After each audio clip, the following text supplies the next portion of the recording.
defining the exactly what is your public relations goals, and you have external and internal publics.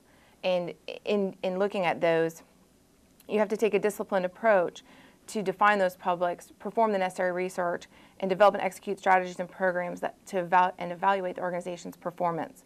I started at FNGLA 15 years ago. It's hard for me to believe I've been here 15 years, but back then it was definitely traditional press releases sent to the media, and you know, media was one of the first groups to jump on the electronic bandwagon, and we don't even send out physical press releases anymore. Everything is electronic, and you know, it's great. Point them right to the website, right to the images, you know, high res, whatever they need, we can do it pretty instantaneously, which is great. And it also can be a crutch because they wait and need it now, so you have to be pretty responsive if they're on deadline. As newspapers and entities continue to look at budget cuts and lay people off, I'm finding more and more that our words are being taken verbatim. I think the agriculture segment of newspapers and media outlets, that's an easy place for them to cut. So they're having less and less personnel right now in those areas. And so, you know, we need to choose our words very carefully because we're not being rewritten. We're being pretty much put on as we write our copy.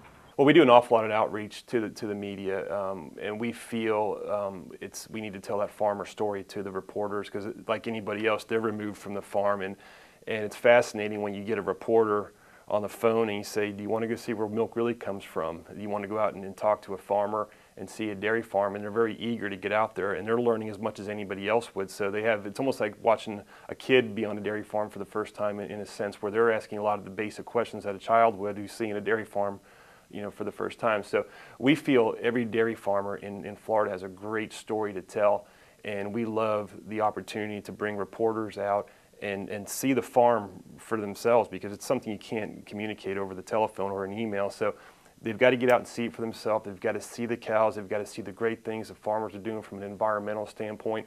They've got to see the measures that each farmer goes through to make sure those cows are taken care of. Well, we build public relations through a variety of ways. You know, we have a lot of outreach to schools, for example. We want to make sure that educators are getting our materials and our information that tell the story of the Florida dairy farmer. We do an awful lot of outreach to health professionals throughout the state. We talk with doctors and dietitians and pediatricians and school nurses, and we want to make sure that they're getting the proper information on the benefits of dairy foods that need to be a part of children's diets and all their patients' diets as well, because milk isn't just a drink for children. It's really, we feel it's a nutritional choice for all ages. So we want to reach as many health professionals as possible. And then we do an awful lot of consumer marketing, just general consumer marketing events. We have a great relationship with the University of Florida. For example, we do some great things with their athletics programs. We search for events that have a high population of consumers where we can kind of get in there and tell them our story about the Florida dairy farmers and let them, you know, sample our products and really get to know us a little bit. So it's really trying to focus on the major markets in the state of Florida, finding out where the population is going to be, and then hit that segment as hard as we possibly can. Some of the tactics we use, of course, are conventional things like news releases that we send those to the media. We send them out to all of our staff, which of course would be an internal audience. Those also get posted to the website for anybody to see on our positions.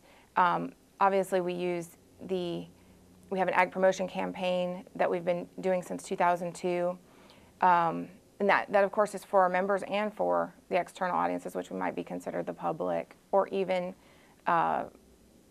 elected officials and anybody that would need to hear that message. The number one suggestion I would have for them is to not be afraid to contact the media, especially when you have a good story or even when you're taking issue with something they're reporting.